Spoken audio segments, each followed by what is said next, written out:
Second chapter structure of atom. पढ़ रहे हैं क्लास 11 में स्ट्रक्चर ऑफ एटम। तो देखिए बच्चों, आप देख सकते हैं कि बहुत इंटरेस्टिंग चैप्टर है और आप तक काफ़ी कुछ इंटरेस्टिंग चीज़ अब तक आप जान गए। बहुत सारे ऐसी सारी चीज़ें जान गए होंगे आप जो अभी तक आपने क्लास में है केवल पढ़ा था, लेकिन कभी सोचा नहीं था कि ऐसा भी हो सकता है या ऐसा भी होता है। जैसे कि रदरफोर्ड ने जो बताया कि क्यों इलेक्ट्रॉन न्यूक्लियस की तरफ मूव करता है, फिर आपने ये जाना कि क्यों उससे टकराने जाता है। तो ये सारी चीज़ें आपने इसमें पढ़ी जो आपने वहाँ पर नहीं पढ़े होंगे।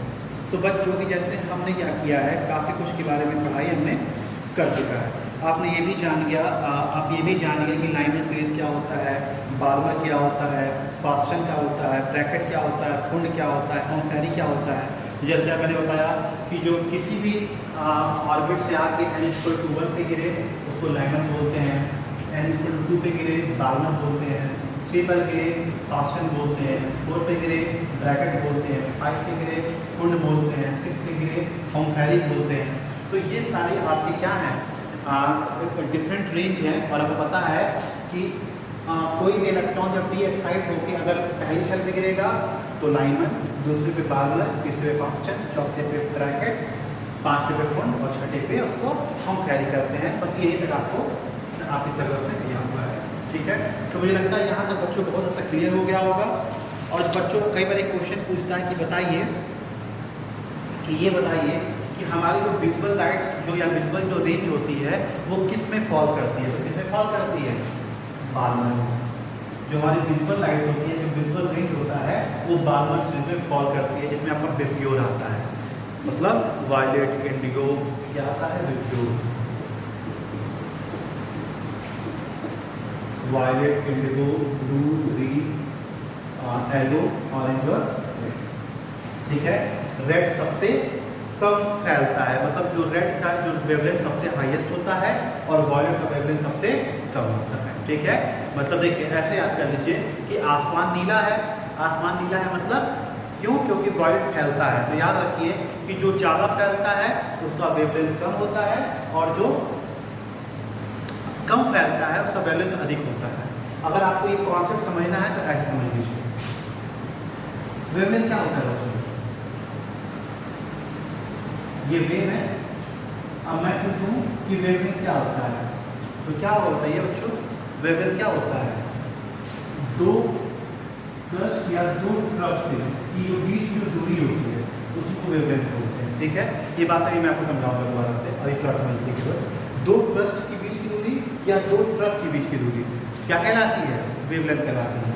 तो देखिए बच्चों, मैं कह रहा हूँ कि वायलेट का वेवलेंथ क्या है, छोटा है क्योंकि ज़्यादा फैलता है। सपोज करिए कि 2 सेंटीमीटर रेड मतलब रेड का वेवलेंथ है और सपोज करिए 2 सेंटीमीटर वायलेट का वेवलेंथ है, ठीक है। यानी कि दोनों का वेवलेंथ सेम है, ठीक है। अब देखिए क्या होगा बच्चों, यही 2 सेंटीमीटर जो रेड है उसका वेवलेंथ ज़्यादा होता है, मतलब सपोज करिए इतने जाके खत्म हो जाएगा रेड, लेकिन जो वायलेट का जो वेवलेंथ होता है वो छोटा होता है, मतलब ठीक है। यानी कि ऐसे मत समझिए, चलिए ठीक है। रेड का वेवलेंथ ज़्यादा होता है, जब वेवलेंथ ज़्यादा होता है मतलब वो कम फैलेगा, और जो वायलेट का जो वेवलेंथ होता है वो क्या होता है, कम होता है, तो मतलब वो ज़्यादा फैलेगा। ये बात क्लियर हुआ, इसमें कोई दिक्कत आपको? तो यहाँ से आप याद करिएगा, जो ज़्यादा फैलता है वो क्या होता है,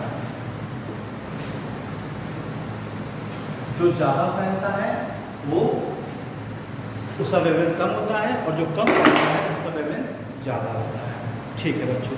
चलिए तो मैं आपको कुछ चीज़ें बता दूँ जो छूट रही थी, कुछ टॉपिक ऐसे जो आपको बताने थे लेकिन मैं बता नहीं पाया था।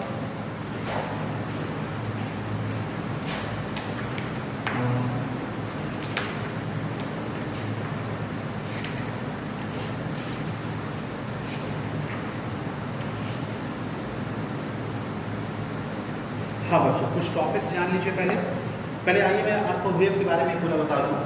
आप पढ़े तो हैं कि दोबारा से एक बार फिर जान जाइएगा।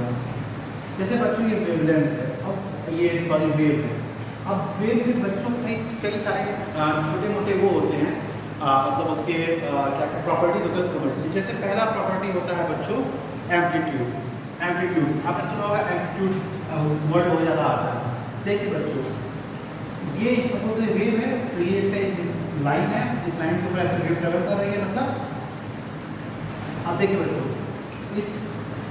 इस न्यूट्रल लाइन से जो हाईएस्ट थ्रस्ट या लोएस्ट ट्रफ, ये जो साइज होता है या ये जो लेंथ होता है, इसी को बोलते हैं amplitude.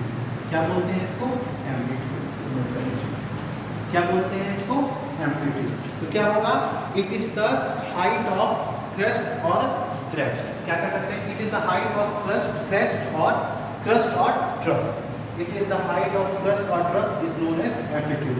It is the height of crest और trough is known as amplitude. इसको क्या बोलते हैं हम बच्चों? एम्पलीट्यूड। और इसका यूनिट क्या होता है?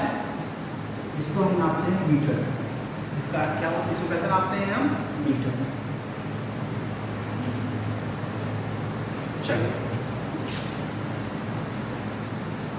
अब बच्चों अगला आता है सेकंड, फ्रीक्वेंसी। क्या आता है? फ्रीक्वेंसी। इसको हम क्या करते हैं?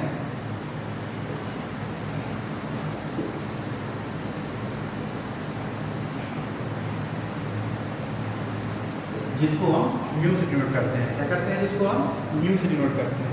क्या बच्चों होता है frequency? The number of waves passing through a point in 1 second. अब देखिए बच्चों, एक सेकेंड में जितने वेव्स पास करेंगे उसको बोलेंगे हम क्या?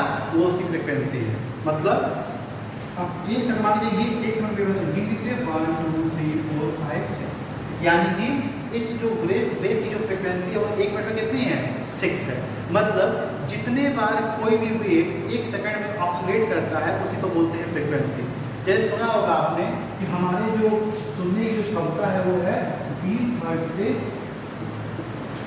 मतलब 20 हर्ट्ज से 20,000 हर्ट्ज तक है। यानी कि हम उन ध्वनि को सुन सकते हैं जिनका फ्रीक्वेंसी मतलब जो एक सेकंड में 20 बार से लेके 20,000 बार तक ऑसिलेट करते हैं। सोचिए, मतलब हम उन साउंड को सुन सकते हैं जो साउंड एक सेकंड में या तो कम से कम 20 हर्ट्ज ऑसिलेट करती हो, मतलब ऊपर नीचे जाती हो, या एक सेकंड में 20,000 हर्ट्ज तक जाती हो। अगर कोई साउंड ऐसी है जो एक सेकंड में मान चलिए कि 21,000 बार ऑसिलेट कर रही है ऊपर नीचे, सोचिए, तो उसको हम नहीं सुन पाएंगे। या कोई ऐसी फ्रिक्वेंसी है जो एक सेकंड में 19 हर्ट्ज कर रही है ऑसिलेट, तो उसको भी हम नहीं सुन पाएंगे। क्लियर है? अब क्या होता है इससे, और चलिए ठीक है, बाकी मैं बात बताता हूँ। इसको आप किससे, और इसका यूनिट क्या होता है? हर्ट्ज। इसका यूनिट क्या है? हर्ट्ज। क्लियर बच्चों? चलिए,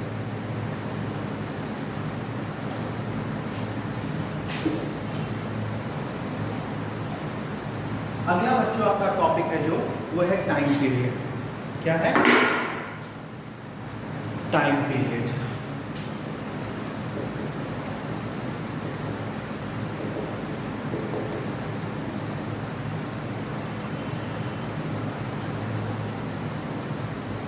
अब देखिए बच्चों, किसी भी वेव को एक ऑसिलेशन पूरा करने में जो समय लगता है उसी को टाइम पीरियड कहते हैं। देखिए, जैसे ये वेव यहाँ से चला और इस पॉइंट पे जाके ये अपना एक ऑसिलेशन पूरा कर रही है, मतलब यहाँ से लेके यहाँ तक के बीच में क्या आ जाएगा? एक ऑसिलेशन। तो इस वेव को यहाँ से यहाँ तक जाने में, यहाँ से यहाँ तक जाने में जो समय लगा होगा उसी को टाइम पीरियड कहते हैं। मतलब the time taken by a wave to complete its one oscillation is called time period। मतलब इस वेव को यहाँ से ले आके यहाँ तक जाने में जो समय लगा होगा उसको बोलते हैं क्या? Time period. और इसका यूनिट क्या होता है? सेकंड। ठीक है बच्चों, अगला आपका क्या है? वेवलेंथ। वेवलेंथ मैं आपको बता ही चुका हूँ बच्चों। वेवलेंथ क्या होता है? दो क्रस्ट के बीच में या दो ट्रफ के बीच में जो दूरी होती है इसी को बोलते हैं क्या? वेवलेंथ। इसको हम जो करते हैं लैम्डा से। The distance between two consecutive troughs और टू कॉन्सिक्यूटिव क्रस्ट और to consecutive troughs is called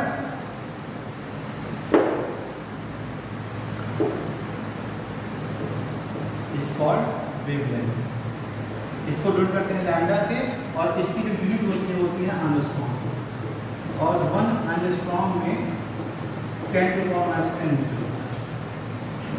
अभी पढ़ रहा था ना कि लाइमन सीरीज की जो फ्रीक्वेंसी जो उसकी रेंज है वो है 911 एंगस्ट्रॉम से 1211 अच्छा से था, ये वही एंगस्ट्रॉम है। जो वेवलेंथ होता है उसको किसमें नापते हैं एंगस्ट्रॉम में। क्लियर है बच्चों, इसकी यूनिट होती है एंगस्ट्रॉम और 1 एंगस्ट्रॉम होता है 10 टू -10 मीटर। चलिए बच्चों, अगला है बच्चों वेव नंबर। क्या है वेव नंबर? वेव नंबर क्या होता है बच्चों? वेव नंबर को हम डिनोट करते हैं म्यू के बाद में। ठीक है बच्चों, देखिए बच्चों वेव नंबर कोई बहुत इंपॉर्टेंट चीज़ नहीं है, एक फेनोमेना है जिसको आप ऐसे पढ़ाई के पर्पज से इसको आप चाहिए तो पढ़ सकते हैं। तो देखिए बच्चों क्या होता है कि सपोज करिए ऐसे कोई वेव बना हुआ है, ठीक है, क्या हुआ है ऐसे कोई वेव बना हुआ है। तो अब आपको पता है, बताइए अगर मैं पूछूं वेवलेंथ क्या होता है तो आपको आप बता सकते हैं क्या होता है वेवलेंथ? क्या होता है वेवलेंथ? होता है बच्चों दो क्रस्ट या दो ट्रफ के बीच की दूरी।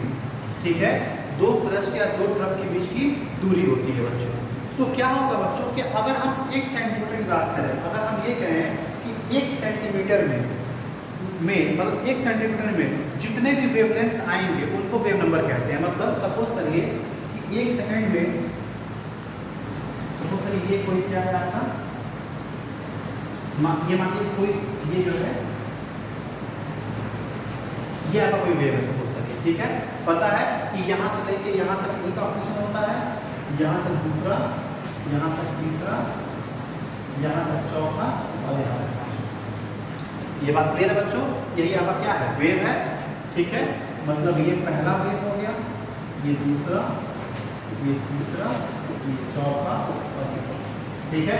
अब मैं पूछूं वेवलेंथ क्या होता है, तो इन दोनों के बीच की दूरी वेवलेंथ कहलाएगी, इन दोनों के बीच की दूरी वेवलेंथ कहलाएगी, इन दोनों के बीच की दूरी वेवलेंथ कहलाएगी और इन दोनों के बीच की दूरी वेवलेंथ कहलाएगी। उसी तरह इन दोनों के बीच की दूरी, इन दोनों के बीच की दूरी, इन दोनों के बीच की दूरी। और अब सपोज करिए ये 1 सेंटीमीटर में कोई वेव इतनी दूरी ट्रेवल किया हुआ है, दिखाई दे रहा है साफ साफ ब्लैक बोर्ड पे, मैं हट जा रहा हूँ, एक बार देख लीजिए। अब सपोज करिए कि ये क्या है, ये 1 सेकंड में तय की गई क्या है दूरी है, किसकी वेवलेंथ, ठीक है। अब बच्चों पूछ रहा है कि क्या वेवलेंथ क्या होगा, तो देखिए बच्चों अब क्या होगा कि जितने नंबर ऑफ वेवलेंथ्स आए हैं, जितने नंबर ऑफ वेवलेंथ्स आए हैं 1 सेंटीमीटर के दौरान, उसी को क्या बोलते हैं वेवलेंथ। 1 सेंटीमीटर की दूरी में जितने वेवलेंथ्स आएंगे उसको क्या बोलेंगे हम वेव, क्या बोलेंगे उसको वेव नंबर बोलते हैं। और ये होता है 1/λ। क्या होता है 1/λ।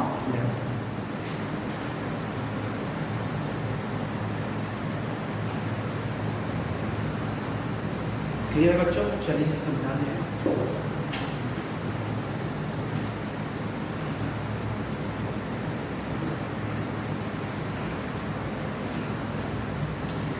चलिए बच्चों अब एक अगला टॉपिक है आपका रिलेशनशिप बिटवीन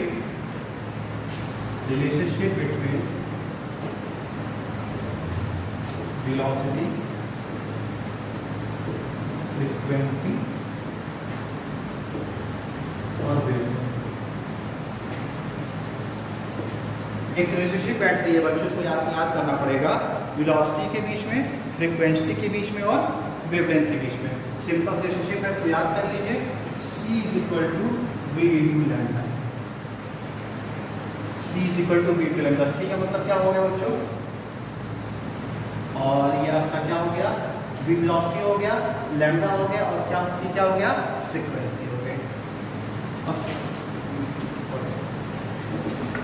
हाँ ठीक है, देखिए ये हाँ देखिए बच्चों C = क्या होता है V × लैम्डा। C क्या है आपकी वेलोसिटी है, U क्या है फ्रीक्वेंसी है, और लैम्डा क्या है वेवलेंथ है। इसको आप नोट कर लीजिए।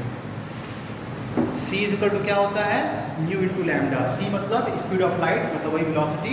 अब यहाँ पे हम बेसिकली लाइट की बात कर रहे हैं, तो लाइट की वेलोसिटी क्या होगी, स्पीड ऑफ लाइट पता है 3 × 10⁸ मीटर/सेकंड होता है, और C = क्या होगा V × लैम्डा। तो C क्या है आपकी स्पीड ऑफ लाइट, ये क्या है म्यू और ये क्या है lambda. C is equal to क्या होगा म्यू टू लैम्डा। सी क्या है आपकी speed of light, mu frequency और लैम्डा वेवलेंथ। ये क्या है स्पीड ऑफ लाइट,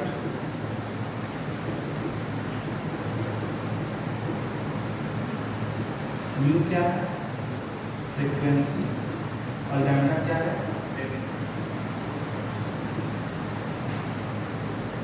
नोट कर लीजिए इसको। मैंने इलेक्ट्रोमैग्नेटिक स्पेक्ट्रम पढ़ा चुका है। इलेक्ट्रोमैग्नेटिक स्पेक्ट्रम वही लाइमन, पाल्मर, फास्टन, ब्रैकेट, फुंड और हॉमफेरी। और इसको नोट कर लीजिए।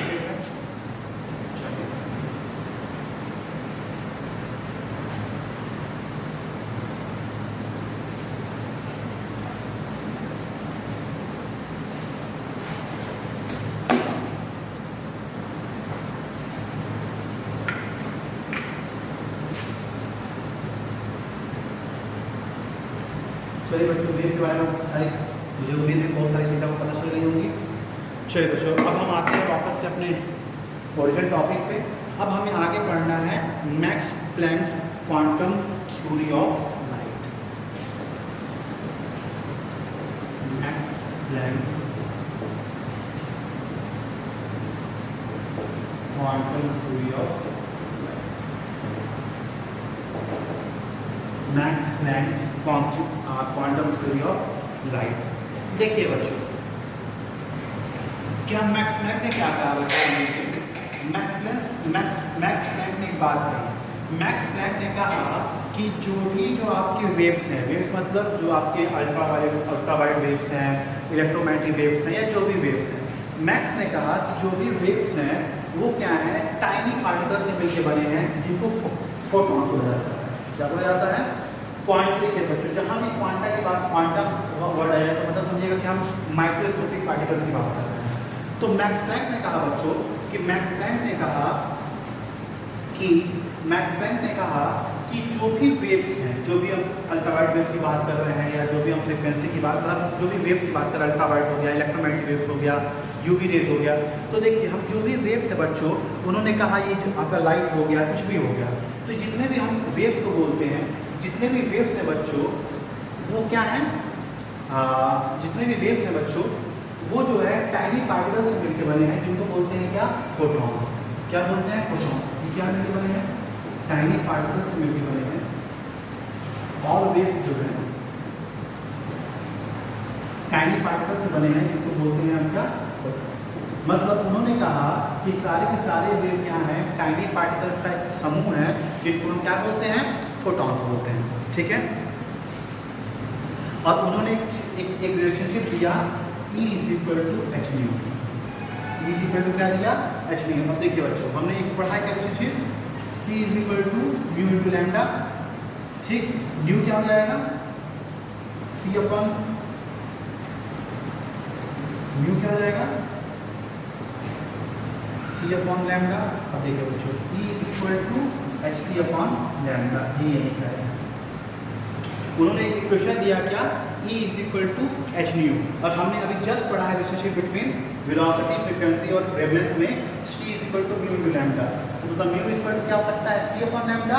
तो E इज इक्वल टू क्या है एच सी अपॉन लैम्डा।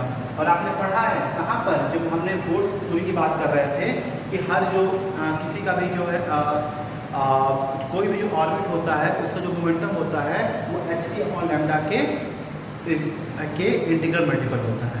ये बात क्लियर है। तो बच्चों यहाँ तक हम ये बात आप नोट कर लीजिए।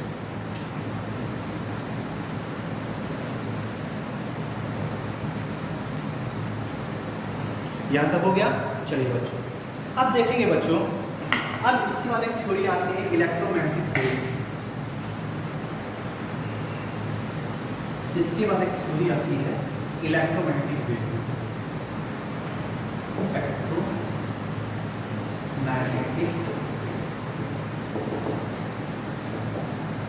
देखिए बच्चों इलेक्ट्रोमैग्नेटिक वेव में कहा गया बच्चों कि जितने भी वेव्स हैं जैसे रेडियो एक्टिव ये यूवी रेज हो गई आपकी, इलेक्ट्रोमैग्नेटिक वेव हो गई आपकी, या जो भी लाइट हो गई आपकी, उन्होंने कहा कि जो भी वेव्स दुनिया में है वो स्पीड ऑफ लाइट से ट्रैवल करती है। इलेक्ट्रोमैग्नेटिक वेव में कहा गया कि जितने भी दुनिया में वेव्स हैं वो स्पीड ऑफ लाइट से ट्रेवल करती हैं। क्या कहा गया? कहा गया कि दुनिया में जितनी भी वेव्स हैं वो क्या करती हैं? स्पीड ऑफ लाइट से ट्रेवल करती हैं और वो इस इक्वेशन को फॉलो करती हैं। इस इक्वेशन को क्या करती हैं? फॉलो करती हैं। ठीक है, ये इलेक्ट्रोमैग्नेटिक वेव में कहा गया। अब देखिए बच्चों, दो चीज समझिएगा। मैक्स प्लैंक ने कहा कि ये क्या होता है? पार्टिकल होता है।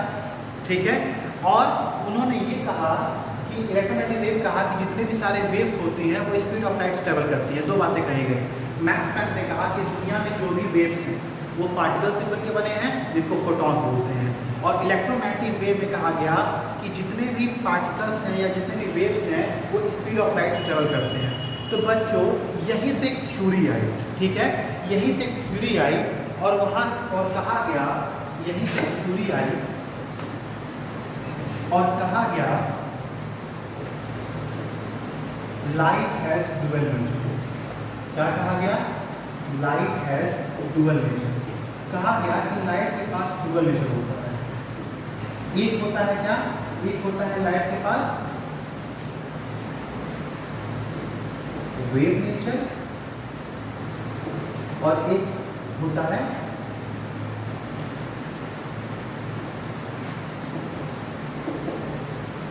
पार्टिकल। ठीक है, क्या कहा गया? कहा गया कि लाइट, अब देखिए बच्चों ये कहाँ से आया था बच्चों, ये समझिएगा।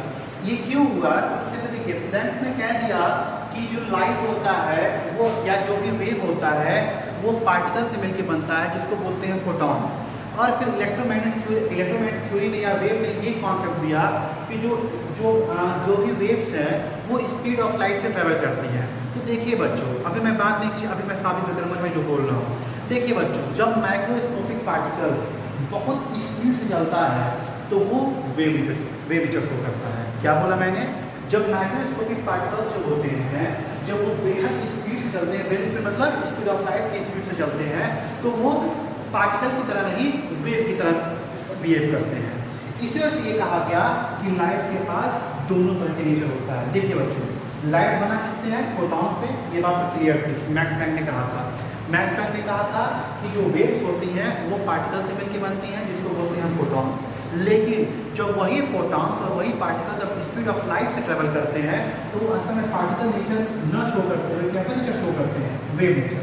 अब बच्चों जो मैं बोल रहा हूँ मैं अभी अपनी जस्टिफाई कर दूंगा, ठीक है, लेकिन बस अभी एक कॉन्सेप्ट पढ़ने के बाद। चलिए बच्चों, अब क्या आया बच्चों? अब देखेंगे कि अब देखिए एक चीज़ आया बच्चों कि अब आता है डी ब्रॉगली हाइपोथेसिस। क्या आता है अगला? De Broglie hypothesis. De Broglie hypothesis. देखिए बच्चों, अब डी ब्रॉगली हाइपोथेसिस में क्या कहा गया? डी ब्रॉगली ने कहा बच्चों कि जो इलेक्ट्रॉन होता है, डी ब्रॉगली ने क्या कहा बच्चों? डी ब्रॉगली ने कहा कि जो इलेक्ट्रॉन होता है वो क्या होता है कि डुअल नेचर शो करता है। ठीक है, डुअल नेचर कौन सा? जो अभी जस्ट मैंने आपको बताया है। क्या बताया आपको? Dual nature. डुअल नेचर आपको मैंने ये बताया है कि डी ब्रॉगली ने कहा कि जो आपका इलेक्ट्रॉन होता है वो डुअल नेचर शो करता है, वेव नेचर और पार्टिकल नेचर। ये डी ब्रॉगली हाइपोथेसिस। देखिए बच्चों, ये हाइपोथेसिस था, उन्होंने गैस किया। ठीक है, उन्होंने गैस किया था कि जो इलेक्ट्रॉन होता है बच्चों वो डुअल नेचर शो करता है, क्या? वेव और पार्टिकल। और बच्चों उन्होंने अपना दिया, देखिए बच्चों, क्योंकि देखिए कैसे, देखिए इलेक्ट्रॉन का मास होता है क्या? 9.1 × 10⁻31 kg। ठीक, और इसकी जो वेलोसिटी होती है इलेक्ट्रॉन की वो होती है 2.18 × 10⁻6 मीटर/सेकंड। नोट करिए। देखिए बच्चों, जो इलेक्ट्रॉन का मास होता है वो 9.1 × 10⁻31 kg होता है, और जो इलेक्ट्रॉन की जो स्पीड होती है, वो होती है 2.18 × 10⁻6 मीटर/सेकंड। अब देख सकते हैं बच्चों कि चूंकि इलेक्ट्रॉन के पास मास है यानी कि वो पार्टिकल नेचर तो शो करेगा। मास है मतलब भाई मास किसका हो सकता है? किसी बॉडी का, किसी पार्टिकल का ही हो सकता है। तो अगर इलेक्ट्रॉन के पास मास मास है तो मतलब वो पार्टिकल नेचर शो करेगा। और मैंने आपको ये भी बताया कि जब कोई पार्टिकल बेहद हाई स्पीड से चलता हो, जैसे कि स्पीड ऑफ लाइट के लगभग की रफ्तार से चलता हो, तो वो पार्टिकल होने के बावजूद भी वेव नेचर शो करता है। तो देखिए बच्चों, इलेक्ट्रॉन की स्पीड क्या है, इतनी, मतलब ये देखिए लगभग स्पीड ऑफ लाइट के बराबर तो नहीं, लेकिन तभी तभी से कोई बहुत कम नहीं है। तो मतलब इलेक्ट्रॉन उतने हाई स्पीड की चलने की वजह से क्या शो करता है, डुअल नेचर शो करता है।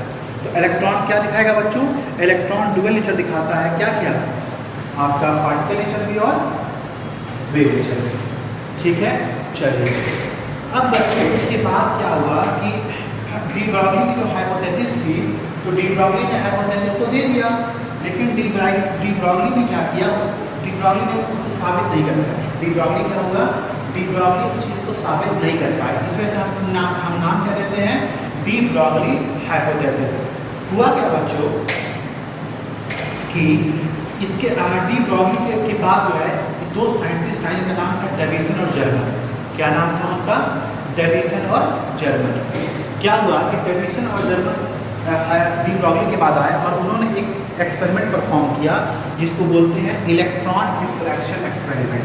बच्चों ये केमिस्ट्री है, इतना डिटेल में आपको नहीं जाना है यहाँ पे, तो आप केवल नाम जानिए, बाकी आप फिजिक्स में बहुत ब्रीफ में सब चीज़ों को पढ़ेंगे। ठीक है, डी ब्रॉगली के बाद दो साइंटिस्ट आए, डेविसन और जर्मन। इन्होंने इलेक्ट्रॉन डिफ्रैक्शन एक्सपेरिमेंट किया। अब ये क्या होता है, ये फिजिक्स में आपको बहुत डिटेल में जाना है। उन्होंने इलेक्ट्रॉन डिफ्रैक्शन एक्सपेरिमेंट किया, जिससे ये बात साबित हो गई कि जो इलेक्ट्रॉन होता है वो वेव और पार्टिकल दोनों नेचर को कंसिस्ट करता है। ठीक है, दोनों नेचर को कंसिस्ट करता है। अब देखिए बच्चों, हुआ क्या कि अगर इलेक्ट्रॉन वेव और पार्टिकल दोनों नेचर को शो कर रहा है, तो मतलब इलेक्ट्रॉन के पास कोई मास होगा, क्योंकि पार्टिकल है तो मास होना ही होना है। अगर वेव शो कर रहा है तो मतलब लैम्डा होगा। क्लियर हो रहा है, अगर इलेक्ट्रॉन मास है तो मतलब उसके पास कुछ, अगर इलेक्ट्रॉन पार्टिकल है तो उसके पास कुछ ना कुछ मास होगा, जिसको हम क्या मान लेते हैं, m।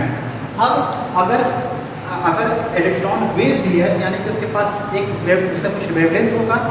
हर वेव का बच्चों वेवलेंथ होता है। ठीक है, आपको पता होगा कि इस दुनिया में जो भी वेव है उसका कोई ना कोई वेवलेंथ होता है। तो अगर इलेक्ट्रॉन पार्टिकल है तो उसका कोई मास होगा, सपोज करिए हम बोलते हैं m। और अगर इलेक्ट्रॉन कोई क्या है, वेव है, तो उसका कोई क्या होगा, एक वेवलेंथ होगा, जिसको बोलेंगे हम क्या, लैम्डा। और सपोज करिए ये v वेलोसिटी से ट्रेवल कर रहा है। किस वेलोसिटी से, v वेलोसिटी से। फिर समझिए मैंने क्या बोला, मैंने बोला कि अगर इलेक्ट्रॉन पार्टिकल है तो उसके पास कुछ मास होगा m। अगर इलेक्ट्रॉन और उसको सपोज करिए हम लिखेंगे स्मॉल m से। अगर इलेक्ट्रॉन वेव है, अगर इलेक्ट्रॉन वेव है तो उसके पास कुछ वेवलेंथ होगा, क्या, लैम्डा। अगर इलेक्ट्रॉन पार्टिकल है तो उसका कुछ मास होगा स्मॉल m। और अगर इलेक्ट्रॉन वेव है तो उसका कुछ वेवलेंथ होगा लैम्डा। ठीक है बच्चों, चलिए उसके बाद अगर इलेक्ट्रॉन मास m है और वो वेव है लैम्डा, तो अगर इलेक्ट्रॉन वेव की तरह बिहेव कर रहा है, इसका मतलब है बच्चों कि उसके वो ट्रैवल कर रहा है।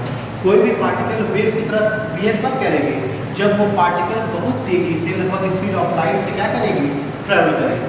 तो होगा क्या बच्चों कि जब इलेक्ट्रॉन के पास, जब पार्टिकल है उसका मास कुछ m है और वो जब ट्रैवल कर रहा है तो उसका वेवलेंथ क्या होगा, लैम्डा। तो क्या हुआ बच्चों कि अब क्या हुआ, तो यानी कि इलेक्ट्रॉन मास सपोज करिए है, इसकी वेवलेंथ लैम्डा है और वो v वेलोसिटी से ट्रैवल करता है। तो बच्चों एक वो आता है, एक इक्वेशन है, lambda equal to h upon p। Lambda equal to h upon p। h मतलब लेंथ कांस्टेंट और p मतलब मोमेंटम, यानी कि आप इसको लिख सकते हैं lambda equal to h upon m। इसको नोट करें।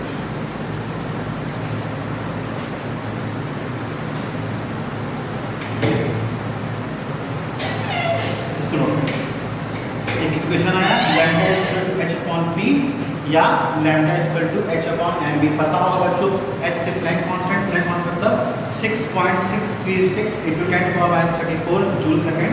ये सारी चीज़ें मैं आपको पहले लिखवा चुका हूँ। P का मतलब होता है मोमेंटम, जिनको नहीं पता है, और मोमेंटम इज इक्वल टू होता है मास इनटू वेलोसिटी। तो lambda is equal to h upon p, p मतलब मोमेंटम, मोमेंटम मतलब मास इनटू वेलोसिटी, तो क्या जाएगा lambda is equal to h upon mv। इसको नोट करिए। अब बच्चों देखिए ये इक्वेशन क्यों इंपॉर्टेंट है। ये इक्वेशन इस वजह से इंपॉर्टेंट है बच्चों, उसका रीज़न ये है कि ये इक्वेशन ही आपको ये डिसाइड कर देगी या डिसाइड करवा देगी कि कोई भी पार्टिकल जो मूविंग है, कोई भी पार्टिकल जो मूविंग है वो वेव नेचर और पार्टिकल नेचर दोनों सस्टेन करता है। क्या मतलब?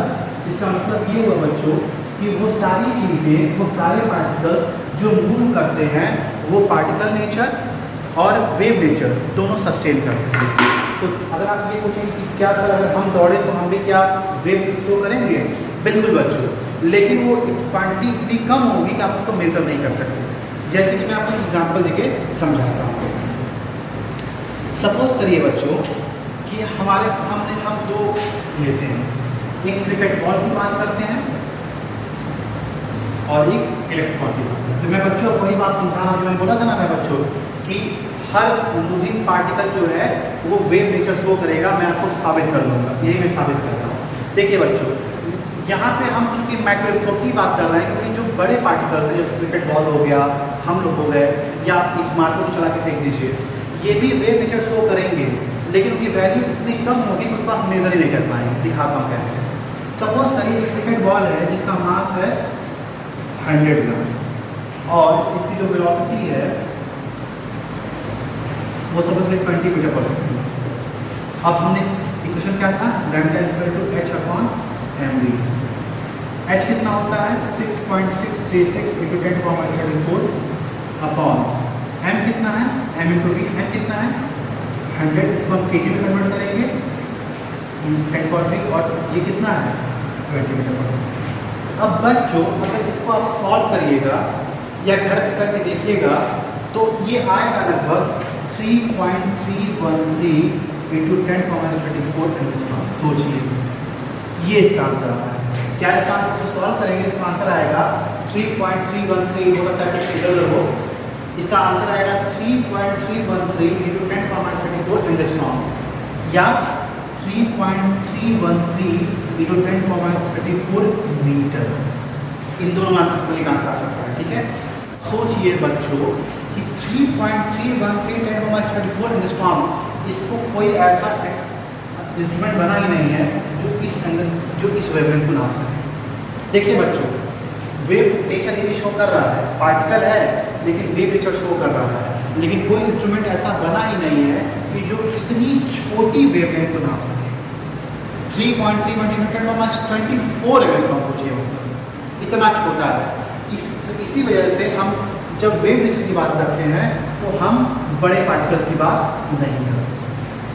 वेव नेचर देखिए शो कर रहा है, ऐसा नहीं है, इसके पास भी वेवलेंथ है लेकिन इतना छोटा है कि उसको आप नाप नहीं सकते। इस वजह से हम बड़े पार्टिकल्स के बारे में बात नहीं करते। ठीक है, अब आइए हम इसकी बात करते हैं। इलेक्ट्रॉन का मास होता है 9.10⁻31 kg और इसकी स्पीड होती है 2 क्या था 8 था 10⁻6 मीटर पर सेकेंड। और इसको कैलकुलेट करते हैं h upon mv 6.636 into 10⁻34 upon mass क्या है 9.31 kg और वेलोसिटी क्या है 2.8 इंटू 10⁻6। बच्चों जब इसको आप कैलकुलेट करेंगे तो ये आपका 3.32 एंगस्ट्रॉम के करीब में आता है।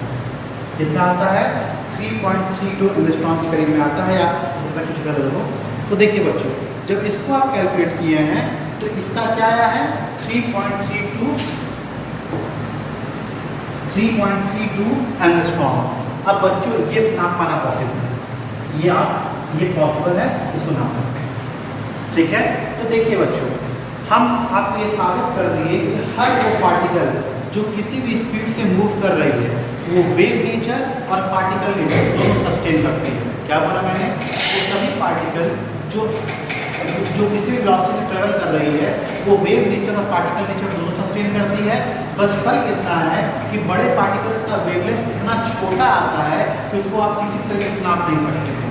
इसलिए ऐसे हम जब भी वेव हम ड्यूअल नेचर की बात करते हैं तो हम माइक्रोस्कोपिक पार्टिकल्स की बात करते हैं। क्यों? क्योंकि उनका वेवलेंथ नाप पाना क्या है, पॉसिबल है। तो बच्चों मुझे लगता है कि आपको ये चीज़ बहुत अच्छे से क्लियर हो गई होगी, क्या, क्वांटम थ्योरी या ड्यूअल नेचर, ठीक है। तो मुझे लगता है कि ये चीज़ें आपको बिल्कुल अच्छे से क्लियर हो गई होंगी। तो बच्चों आज का लेक्चर हम ये समाप्त करते हैं। इसके बाद अच्छे से रिवाइज करिएगा। अगर नहीं समझ में आए तो इस वीडियो को एक दो बार रिवाइज में देखिएगा। तब तक घर पर रहिए, पढ़ाई करते रहिए।